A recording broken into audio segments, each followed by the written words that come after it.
Dan begitu pun KPU, kita tahu misalnya Hasyim Asyari sebagai ketua KPU jelas-jelas mengakui bersalah di KPP dengan bukti-bukti yang konkret dan juga diakui juga oleh KPP dan hukumannya, keputusannya berat, tapi tidak ada hukuman sama sekali.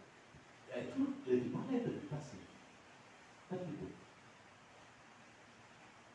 Nah begitu pun kemudian sekarang muncul narasi misalnya itu ketua Bawaslu atau jubirnya pasangan nomor 2 kan gitu kira-kira.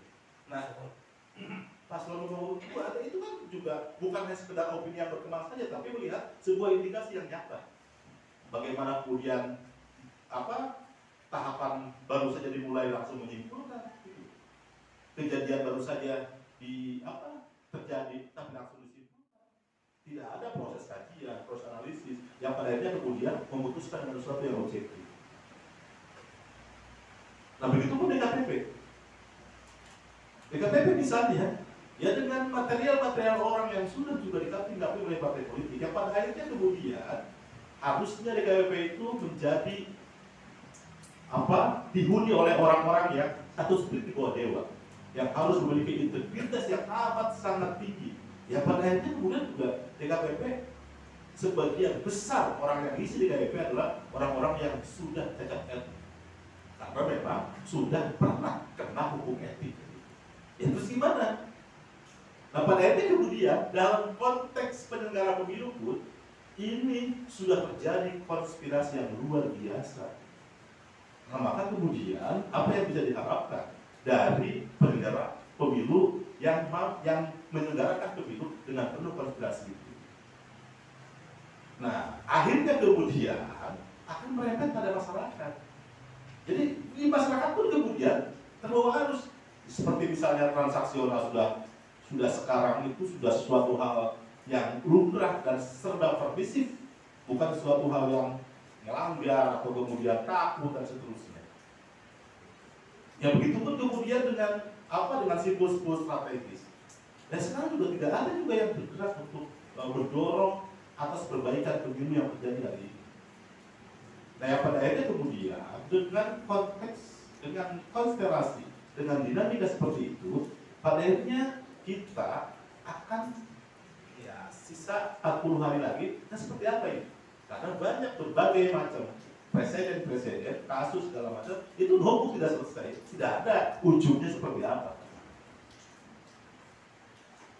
Nah, terus terang saya merasa khawatir ketika kemudian sekarang misalnya bahkan di beberapa tempat Bawaslu misalnya di kabupaten kota yang saya tahu mendapatkan surat resmi dari aparat keamanan untuk memasang CCTV di kantor. Bahkan sudah terjadi lebih dahulu di kantor KPU kabupaten kota, bahkan juga mungkin provinsi. Nah, ini maksudnya untuk apa? Nah, ini yang kemudian juga sangat prihatin. Ditambah kemudian banyak sekali ancaman-ancaman bagi kawan-kawan yang selama ini mendorong narasi-narasi kritis. Ada yang dianiaya, ada yang dikriminalisasi, bahkan pengurus-pengurus ormas misalnya, ada yang tiba-tiba diberhentikan, macam-macam gitu. Yang pada kemudian sekarang itu mungkin tidak hanya merosot, tapi kembali di zaman batu demokrasi kita di pemilu. Artinya kembali ke zaman rezim Orde Baru. Atau kemudian teman saya Bung Jody menyebutnya rezim Orde Baru 4.0. Jadi neo Orde Baru. Nah karena memang banyak indikasi-indikasi yang mengarah pada otokrasi itu. Nah, yang kemudian dikhawatirkan sekarang itu dalam kondisi seperti ini, misalnya sekarang sisa 40 hari ada 3 tahapan penting. Yang pertama kampanye, yang kedua pungut hitung, yang ketiga pasca pemilu. Mungkin orang-orang jarang yang berbicara tentang tahapan pasca pemilu. Nah, di tahapan kampanye, ya bagi saya dengan hilangnya kasus isu transaksi yang janggal dan mencurigakan, itu akan hilang semuanya. Siapa yang bergerak hari ini? Bawaslu sudah tidak bisa berharap ke Bawaslu, apalagi masuk ke dalam sesuatu yang amat sangat private dan besar seperti perbankan. Hal-hal yang kecil saja di kasat mata depan mata itu nggak bisa diatasi, apalagi urusan keuangan yang ratusan miliar, yang triliunan. Dan itu juga harus bekerjasama dengan banyak pihak, dengan PPHTK, dengan perbankan, dengan kepolisian, bahkan juga dengan KPK. Ya. Dan hari ini terbukti berhenti, nggak ada isunya. Padahal kita paham bahwa ketika transaksi mencurigakan itu terjadi pasca pertama DCT, besar kemungkinan itu akan dijadikan sebuah logistik untuk pelaksanaan kampanye. Nah, terus di kampanye sekarang misalnya, ya di kampanye hari ini udah yang namanya bagi-bagi uang, bagi-bagi sembako udah.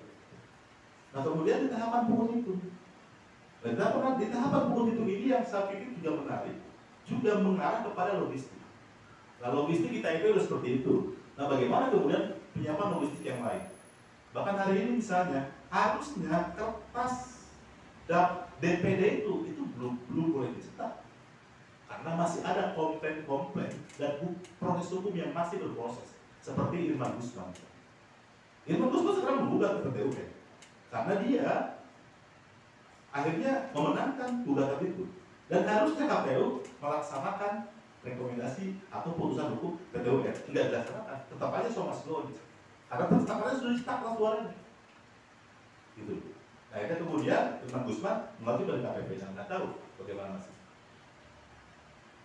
Nah begitu pun kemudian dulu ketika kampanye itu 6 bulan lamanya 2019, itu logistik banyak sekali bermasalah. Ada yang tertukar, ada yang tidak sampai, ada yang nyampe kemudian last minute, macam-macam. Sekarang kemudian waktunya cuma 2 bulan.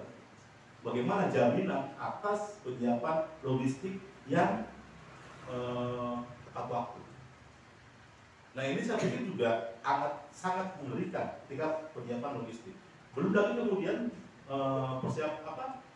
pada hari kemudian itu. Nah bagaimana kemudian berbagai macam potensi intervensi itu sudah mulai terlihat untuk mengintervensi TPS. Tentu kita tidak berpikir kekuatan politik salah satu, tapi juga mungkin semua kekuatan politik akan memberikan intervensi terhadap hari pemungutan suara. Karena apa? Karena masing-masing sudah ngegas sekarang gitu, dan sudah terlihat indikasi-indikasi intervensi itu. Nah, tapi kemudian bicara pasca pungut itu, yang lebih krusial adalah pergeseran kotak suara. Nah, itu pergeseran kotak suara itu saya pikir penting. Karena di KPPS pun tidak dibicarakan siapa yang bertugas untuk mengawal pergeseran kotak suara. Seakan-akan KPPS selesai ketika sudah selesai tahapan pungut itu. Setelah itu, siapa yang akan ngangkat kotak suara? Kalau kemudian dia dibiarkan siapa aja yang ngangkat, nah saya pikir potensi besar untuk terjadinya masalah ketika di tengah-tengah pergeseran kotak suara tersebut. Nah, potensi-potensi masalah tersebut saya pikir akan mempertegas merosotnya dinamika demokrasi melalui pemilu pada kesempatan ini. Dan pada akhirnya kemudian akan menggambarkan begitu jebloknya demokrasi pasca pemilu 2024. Nah, saya pikir ini yang harus mendapatkan berbagai macam apresiasi dari atensi dari berbagai macam pihak, terutama para pemegang kepentingan. Misalnya ke depan, bagaimana rekrutmen yang serius, rekrutmen yang benar seperti apa, bagaimana polanya. Jangan sampai kemudian hari ini seakan-akan KPU independen, seakan-akan Bawaslu independen, seakan-akan DKPP itu independen, padahal sudah ditampilkan oleh kekuatan-kekuatan politik. Jadi ya semua seakan-akan pada akhirnya. Nah kalau kemudian menjadi seperti itu, ya harus seperti apa kira-kira ke depan formulasi untuk melakukan penyelenggaraan pemilu. Jangan sampai kemudian obesitas struktur penyelenggaraan pemilu pada akhirnya kemudian malah memperkeruh demokrasi, memperlemah demokrasi, dan memberikan kontribusi terhadap carut-carutnya pemilu dengan adanya obesitas struktural itu. Bahkan kemudian juga memperkompleks sistem, memperkompleks aturan, sehingga aturan banyak dan kompleks tapi tidak ada yang tepat satu grup. Nah, yang terakhir yang kita sampaikan adalah pasca pemilu.